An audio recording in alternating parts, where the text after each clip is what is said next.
Petronílio Narciso é um texto de sua neta Mara Narciso, minha amiga, companheira de estudos, confreira da academia, médica aposentada e jornalista em plena atividade. Então, texto da doutora Mara Narciso. Quando meu avô Petronílio Narciso me conheceu, ele tinha 47 anos, pois nasceu em 31 de maio de 1908 e eu em 1955. Trabalhava com os irmãos Facundino, exercendo diversas funções naquela indústria que era de beneficiamento de algodão e mamonas. Começou na empresa ao pé da balança, controlando a entrada dos produtos. Era homem habilidoso, com letra incrivelmente bonita, considerando-se que era canhoto e fora obrigado a escrever e a se alimentar com a mão direita. Nunca nos confirmou essa história que deduzimos pelos usos que fazia da mão esquerda. Tinha pele alva, olhos claros e estatura média. Muito aciado. Andava feito um lorde, com um relógio de ouro de bolso amarrado numa corrente e um anel de ouro diamante no dedo mínimo. O seu banho era um ritual no qual o banheiro era lavado imediatamente antes da sua entrada, isso era após o trabalho, e nele havia um sabonete e uma toalha recém-colocados. Morava numa casa alta e enorme para a menininha pequena que eu era. Tinha jardim, com rosas e hibiscos, alpendre, 2 salas, uma cozinha grande, 6 quartos e um corredor interminável. Ao fundo havia o banheiro, que era a sala de banho, com banheira, e lá no fundo um quintal cheio de árvores frutíferas, como um buzeiro, espetacular com os frutos doces, goiabeira, pinheira, abacateiro, mangueira, parreira e ameixeira. No jardim havia 2 coqueiros e, noutra época, 2 pitombeiras e um pé de araçá. Num buraco do muro brotava uma colmeia de pequenas abelhas. Trabalhou na contabilidade e chegou a gerente da empresa. Quando atuava no escritório do Edifíciosa, no centro da cidade, ia nos visitar todas as manhãs, no intervalo do café. Morávamos num apartamento ao lado do então Banco do Brasil e meu avô trazia nas mãos, recém-lavadas, uma bolinha de papel higiênico cor-de-rosa e balas de mel. Falava um pouco com minha mãe, pedíamos-lhe a bênção e ele ia embora. Quando jovem, trabalhou como balconista e me contava a dura vida diante das leis trabalhistas, ocasião em que ficava de pé de 7 da manhã até tarde da noite.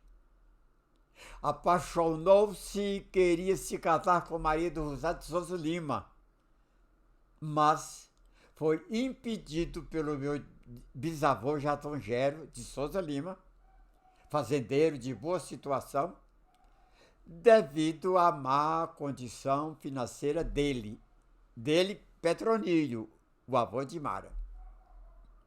Quando Jatongero morreu por complicações relacionadas à asma brônquica, o casamento se realizou, gerando 11 filhos, dos quais 2 morreram pequenos, Neuza e Petronílio. Os demais são Maria Josefina, Nininha, Maria Milene minha mãe, Francisco Chiquito, Pedro, Marlene, Marli, Rosa Clarice, Maria Inês, Dida e Petronílio Júnior Tonilo. A primeira leva de telefones de Montes Claros trouxe um para a casa do meu avô. Na geladeira da casa, uma das primeiras da cidade, tinha tudo que menino gosta e não faltavam salame nem mel de rapadura. Quando viúvo e idoso, sua cozinha continuou limpa. E se alguém usasse um copo, tinha que lavá-lo. Nada fora do lugar. Quintal e jardim impecáveis. Vovô fazia questão de ele mesmo molhar as plantas, levando o regador com a mão esquerda. O seu quintal nunca deixou de ser um paraíso.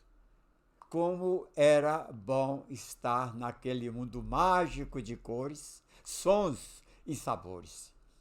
Os doces sabores da fruta madura. Petronílio não brincava com a gente, mas nos deixava invadir aquele mundo, subir nas árvores e viajar nas asas da imaginação, exceto quando os umbus estavam verdes.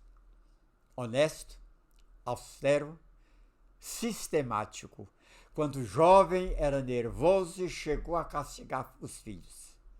Entendo o comportamento vigente na época, porém mal consigo imaginar essa faceta do meu avô, pois só me lembro dele suave e amável, pegando os distraídos na inteligência, fazendo graça com as palavras e nunca alterou a voz comigo. O quarto dele tinha coisas maravilhosas para uma criança e ele nos deixou entrar lá. Na verdade, eram 2 quartos conjugados. Havia uma geladeira pequena, um rádio, algumas armas de fogo e facões. Tinha também um cofre cheio de segredos, numa mesa alta, tipo escritório, com muitos papéis, montes de revistas e jornais. Até quando ele fazia a barba com barbeador elétrico, nos deixava ficar com ele. Empoava o rosto e retirava os pelos com a máquina, cujo motor ligado fazia um barulho de abelhas. Quando mais novo, cultivava o lustrão do bigode. Aparava os pelos e os penteava com uma escova de cerdas naturais. Numa época, usou cabelos compridos, cobrindo o pescoço, e usava touca de meia para domá-los. Usava palito de dente tipo português, uma ponta só e a outra triangular. E a pasta de dentes era Philips. Tudo nele era ritualístico. Os netos observavam embasbacados. Namorador, na ocasião em que operava a máquina de projeção de filmes do Cine Ipiranga na rua Melo Viana, foi muitas vezes infiel, teve filhos fora do casamento e matou a minha avó de desgosto.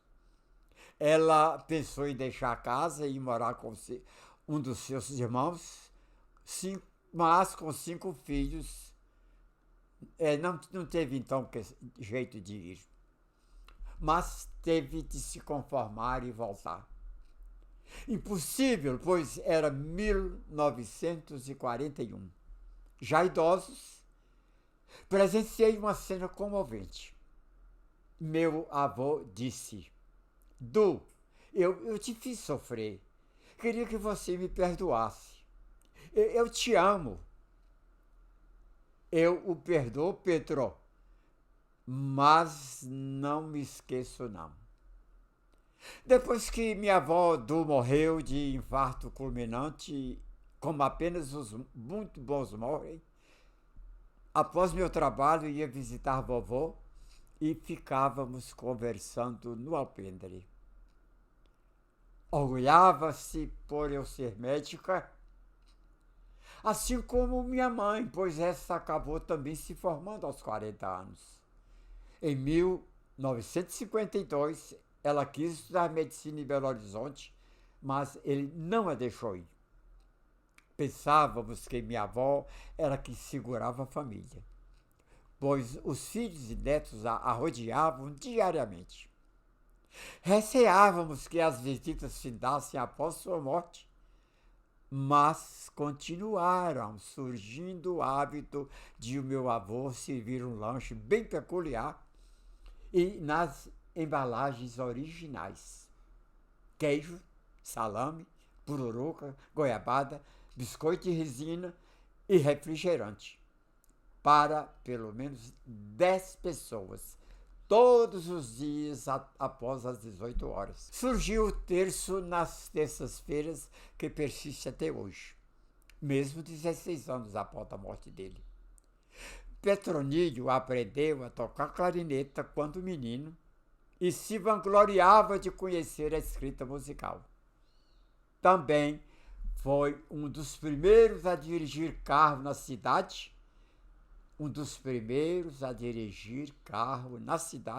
embora nunca tenha tido um automóvel próprio. À medida que progredia na empresa, cujo dono João Pacudino foi seu grande amigo e conselheiro, foi aprimorando-se, comprou coleção de livros, formando uma biblioteca e, quando foi casar as filhas, fez grandes festas, com champanhe francês e uísque escocês White Horse, além de passar a frequentar o Laios e a maçonaria, lá recebendo todos os títulos e honrarias. Na ocasião em que a loja do meu pai acabou, foi vovó quem cobriu as dívidas e, quando foi preciso, chegou a pagar a nossa escola. Se num dia o diretor do colégio Marista São José, o irmão Ladislau, lia meu nome de devedora da mensalidade em frente à turma e me mandava ir embora, no dia seguinte eu estava de volta, pois meu avô pagava para eu retornar. Petronílio tinha hábitos simples, não fumava, não bebia e lia o seu jornal sem óculos. Passava as férias na fazendia Aliança do seu irmão em Dalício ou então nos hotéis São Domingos em Belo Horizonte. De pé, pois não se permitia sentar num banco de jardim, andava orgulhoso pela cidade. Elegante e respeitado aos 89 anos, afirmava não saber de que iria morrer, pois não sentia nada. Faço um parênteses agora. Eu também estou chegando aos 89 anos. Sempre com boa saúde. Nenhuma dor de cabeça. Sem tomar analgésicos. Nesses 3 anos de pandemia, alguns problemas da Covid-19, de um infarto, 2 angiografias, de chikungunya e dengue, e a cirurgias de implantação de ósseo dos implantes dentários. Vários problemas. Mas estou bem, perfeito. Também como meu amigo Petronílio Narciso, não sei de que vou morrer. Lúcido e independente, inclusive operando conta bancária, fazendo compras, morando sozinho, sofreu uma queda morrendo 3 meses antes de se tornar nonagenário. Amou a sua dor até o fim, contando os dias sem ela, incansável, durante quase 12 anos. 31 de maio de 2014. O meu abraço mais fraterno ao estimado irmão, ao querido amigo Petronílio Narciso, uma das personalidades mais admiráveis que eu conheci em minha longa vida.